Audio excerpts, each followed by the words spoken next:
Hi friends, எல்லோருக்கும் வணக்கம். நாம் இன்னைக்கு பார்க்க போகிற கதை நல்ல இடத்து சம்பந்தம் சிறுகதை. நந்தினி கவனமாக தன்னை அலங்கரித்து கொண்டிருந்தாள்.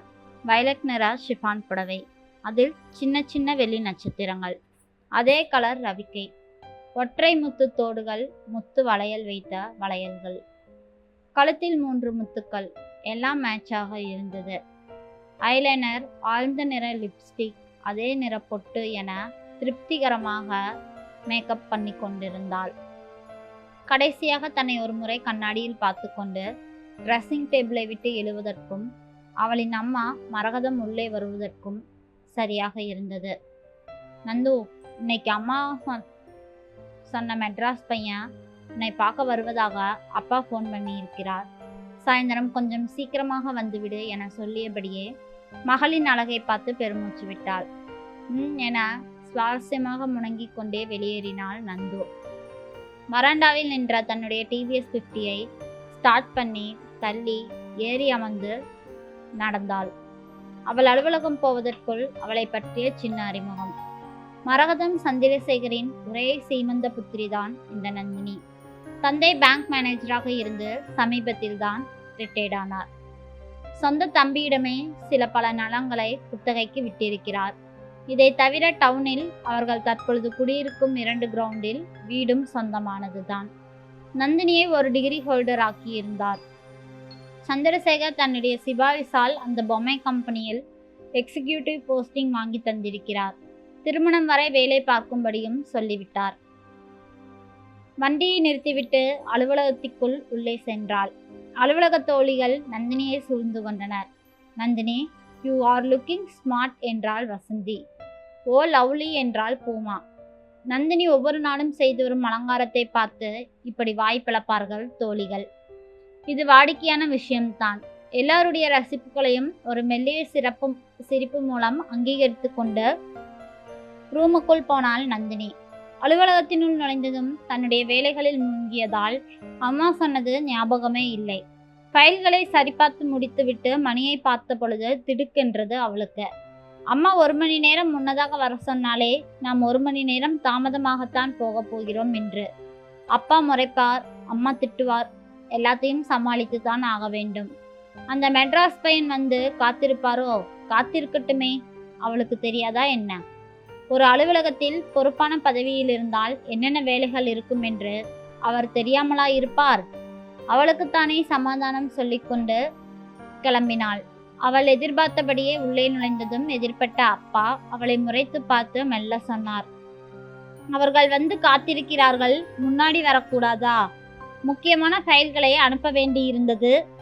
சாரி அப்பா. தலை குனிந்தபடியே ஹாலில் அமர்ந்திருந்தவர்களை தாண்டி தன் அறைக்குள் நுழைந்தாள் நந்தினி. பின்னாலேயே அம்மா போனாள். இருந்தாலும் உனக்கு இத்தனை மறதி இருக்கக்கூடாது. 1 மணி நேரம் முன்னதாக வர சொன்னால் இப்படியா லேட்டா வர்றது? அவ எல்லாம் 4 மணிக்கே வந்துட்டாங்க, படபடுத்தாள். சரி சரி, இப்போ என்ன செய்யணும்? சீக்கிரம் முகம் கழுவி ட்ரெஸ் மாற்றிட்டு வா. நான் வரும்போது தான் என்னை பார்த்துட்டாங்களே, மறுபடியும் என்னத்தை பார்க்க போகிறாங்க? எரிச்சல் அடைந்தாள் நந்தினி. அப்படியெல்லாம் பேசப்படாது. நீ முகம் கழுவிட்டு ட்ரெஸ்ஸு மாத்தாட்டி கூட பரவாயில்ல. சீக்கிரமாக வெளியில் வந்து சேரு. மேற்கொண்டு அம்மா எதுவும் பேச பிடிக்காமல் கட்டளையிட்டு போனாள். பெற்றவர்களை நினைத்து நகைத்து கொண்டாலும் அவர்கள் சொல்லுக்கு கீழ்ப்படிந்து சிறிது நேரத்தில் ஃப்ரெஷ் ஆகி வெளியே வந்தாள். அவர்களுக்கு நந்தினியை பிடித்து போய்விட்டது என்பது அவர்கள் அகன்ற விழிகளில் நன்றாக தெரிந்தது. சம்பிரதாய பேச்சுக்கள் பேசும் பொழுது தான் இருப்பது நல்லதல்ல என நினைத்து கொண்டு ரூமுக்குள் போய்விட்டாள் நந்தினி. சிறிது நேரத்தில் அவர்கள் விடை பெற்றுக் கொள்வது காதில் கேட்டதும் மரியாதைக்காக நந்தினி வெளியில் வந்தாள். அவளிடமும் சொல்லிக்கொண்டு அந்த கும்பல் வெளியேறியது. அவர்கள் போனதும் சந்திரசேகர் மகளை கூப்பிட்டார். நந்தினி, உனக்கு அந்த பையனை பிடிச்சிருக்குதா? மௌனமாக அப்பாவை ஏறிட்டாள் நந்தினி. பையன் எம்காம் படித்திருக்கிறான். உன்னை போல அவனும் வீட்டுக்கு ஒரே பிள்ளை. வரதட்சணை அதிகமாக கேட்கவில்லை. 30 பவுன் போட்டா போதும் என்று சொன்னார்கள். மற்றபடி வீட்டுக்கு தேவையான கிரைண்டர், மிக்சி, ஃப்ரிட்ஜு எல்லாம் வாங்கி தந்தா போதுமாம். தங்களது செல்வாக்கை பயன்படுத்தி பையனுக்கு ஒரு வேலை மட்டும் வாங்கி கொடுக்கணும். மற்றபடி இது நல்ல இடத்து சம்பந்தம்தான். பையனும் கண்ணுக்கு நீட்டா இருக்கான். என்ன சொல்றா? இதுவரை பொறுமையாக கேட்டுக்கொண்டிருந்த நந்தினி டக்கென எழுந்து உள்ளே போனாள். அப்பா, யோசிக்க அவகாசம் தேவை, கொஞ்சம் பொறுமையா இருக்கியா என வெடவெடுத்தாள் நந்தினி அம்மாவை பார்த்து. அவள் வெடவெடுப்புக்கு காரணம் புரியாமல் குழம்பிய மரகதம் கணவரை பார்க்கவும் சந்திரசேகர் கைகளால் சைகை செய்து அமைதியாய் இருக்கும்படி நந்தினிக்கு கட்டளையிட்டார். 2 நாட்கள் வரை நந்தினி யாரோடும் இது பற்றி எதுவும் பேசவில்லை. மரகதம் சந்திரசேகர் இது பற்றி அவளை தொந்தரவு செய்யாதே என சொல்லிவிட்டார். மெல்ல யோசித்து சொல்லட்டும் என அவர்கள் விட்டுவிட்டார்கள். அதற்குள் நந்தினியை பெண் பார்க்க வந்த செய்தி அலுவலக தோழிகளுக்கு தெரிந்துவிட்டது. ஏன் நந்து, உன் அழகுக்கும் வசதிக்கும் இன்ஜினியரும் டாக்டரும் கியூவில் நிற்பாங்க, எங்களை பாரு என சொன்னார்கள். நந்தினி, உன் ஆள் என்ன படிச்சிருக்கார், என்ன வேலை செய்கிறார்? தோழிகள் கலாட்டாவை வெறுத்து நந்தினி பேச்சை மாற்றினாள். ஏய், இது என்ன புது ஐட்டம்?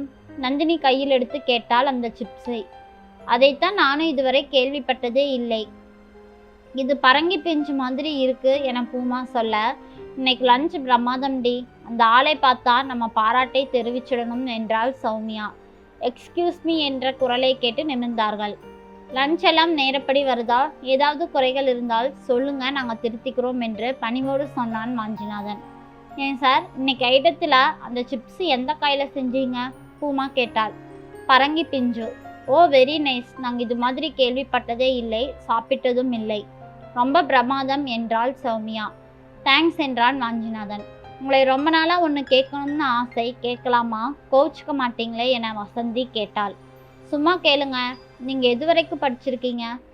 அதுவா, பிஎஸ்சி கெமிஸ்ட்ரி. ஏன் மேலே எதுவும் படிக்கல? எங்கள் வீட்டு சூழ்நிலை படிக்க முடியல. சரி, நீங்கள் ஏன் இந்த வேலையை தேர்ந்தெடுத்தீங்க? எல்லோருமே ஒயிட் காலர் ஜாப் வாங்கணும்னு ஆசைப்பட்டா எப்படிங்க? ஆரம்பத்தில் நானும் அப்படி ஆசைப்பட்டு எந்த கம்பெனிக்கும் போடாத அப்ளிகேஷன்ஸே இல்லை, ஏறாத அலுவலகம் இல்லை, எங்கேயும் வேலை காலி இல்லை. சும்மா இருக்க பிடிக்காம குடும்ப சுமையை குறைக்க இந்த சுயதொழில் வேலையை மனப்பூர்வமாக ஏற்றுக்கிட்டேன். அவன் சொன்னதை வியப்புடனும் ஆர்வத்துடனும் கேட்டுக்கொண்டிருந்த நந்தினி நன்றாக இப்பொழுது அவனை நிமிர்ந்து பார்த்தாள். ஏன் மேடம், எல்லோரும் என்னை பாராட்டினாங்க, நீங்கள் எதுவும் சொல்லலையா? எங்கள் லஞ்சில் ஏதாவது குறை இருக்கிறதா என கேட்டான். அவசரமாக மறுத்தாள் நந்தினி. நோ நோ, எல்லாமே நன்றாக இருக்கிறது. அவள் சொன்னது அவனையும் சேர்த்துத்தான். அவளுக்கும் தேங்க்ஸ் சொல்லிவிட்டு விடைபெற்று கொண்டான் வாஞ்சிநாதன். நந்தினிக்குள் ஒரு தீர்க்கமான தெளிவான முடிவு தெரிந்தது. அந்த முடிவை தன் பெற்றோரிடம் தெரிவித்த பொழுது வீட்டிற்குள் பூகம்பம் வெடித்தது. இதை பாரு நந்தினி, நான் ஒரு ரிட்டையர்ட் பேங்க் ஆஃபீஸர், நீயோ பிரபல கம்பெனியில் வேலை பார்க்குற ஒரு எக்ஸிக்யூட்டிவ் ஆஃபீஸர். போய் அந்த சோத்து கடைக்காரனா என் மாப்பிள்ளை. இது நல்லாவே இல்லை. நம்மை தேடி வந்த நல்ல சம்பந்தத்தை உதறிவிட்டு உனக்கே இப்படி புத்தி போகுது என இறைந்தார் அப்பா. எதுப்பா நல்ல சம்பந்தம்? வெறும் படிப்பை மட்டும் வச்சுக்கிட்டு உங்கள் பெண்ணை பேரம் பேசிவிட்டு போதாதற்கு உங்கள் செல்வாக்கை பயன்படுத்தி வேலை வாங்கிக்கிறதா? அதை விட தன் சொந்த காலில் நிற்கிற அந்த சோத்து கடைக்காரனே மேலப்பா. நந்தினி, நீ புத்தகத்தில் வர கதைகளை படிச்சுட்டும் சினிமாவை பார்த்துட்டும் பேசுறா, ஆனால் அது நடைமுறைக்கு ஒத்து வருமா? உன்னை விட படிப்பிலும் வசதியிலும் குறைவான அந்தஸ்து எப்படி ஒத்து வரும்? அப்பா, பிள்ளையை பெற்றவங்க மட்டுமில்ல, உங்களைப் போல பெண்ணை பெற்றவங்களும் தான் வரதட்சணை கொடுமைக்கு காரணம். பெண்ணை படிக்க வச்சு அவளை விட மேலாக படித்த வரனை தேடுறதாலும் வரட்டு கௌரவம் பார்க்கறதாலும் தான் இப்படியெல்லாம் நடக்குது. இந்த கால இளைஞர்களோ ஏட்டு படிப்பை ஏளனமாக படிச்சுக்கிட்டு வேலை தேட முயற்சி பண்ணினாலும் ஒயிட் காலர் ஜாப் தான் வேண்டும் என நினைப்பதால் பெண்ணை பெற்றவர்களிடம் தன் படிப்பை சொல்ல ஏராளமான வரதட்சணை கேட்குறாங்க. உங்களை போன்ற பெற்றவர்களும் அவன் இன்ஜினியர் படித்திருந்தால் போதும், வேலை இல்லைனாலும் பரவாயில்லைன்னு ஏற்றுக்கிறீங்க. வாழ்க்கைக்கு வெறும் படிப்பு மட்டும் போதாது, தன் சொந்த காலில் நிற்கிற பொறுப்பும் வேணும். நான் தேர்ந்தெடுத்த அந்த வாஞ்சிநாதனிடம் திறமை, தகுதி, பொறுப்பு, முயற்சி என எல்லாமே இருக்கு. அவரை கல்யாணம் பண்ணிக்கிறது தான் நான் நல்ல எடுத்த சம்பந்தமா நினைக்கிறேன். இதற்கு மேலே உங்கள் இஷ்டம் என சொல்லிவிட்டு அமைதியாக அலுவலகம் கிளம்பினாள் நந்தினி. அவள் வாதத்தில் உள்ள உண்மையை புரிய சிற்று நேரமாயிற்று சந்திரசேகருக்கு. பிறகென்ன, வாஞ்சிநாதனுக்கும் நந்தினிக்கும் நல்லதொரு நாளில் பெற்றோர்கள் ஆசியுடன் திருமணம் நல்லதாக நடைபெற்றது. நன்றி. இந்த கதை பிடிச்சிருந்ததுன்னா மறக்காம நம்ம சேனலை சப்ஸ்கிரைப் பண்ணி உங்களோட ஆதரவை எனக்கு கொடுங்க. இன்னைக்கு வாசிப்புல ஏதாவது பிழை இருந்தால் மன்னிக்கவும். எனது நாக்கில் புண் ஏற்பட்டு விட்டது. அதனால்தான் இப்படி சற்று குளறுபடியாக உள்ளது. நாளை நான் நிறைய ட்ரை பண்ணி நல்லபடியாக பேச முயற்சிக்கிறேன்.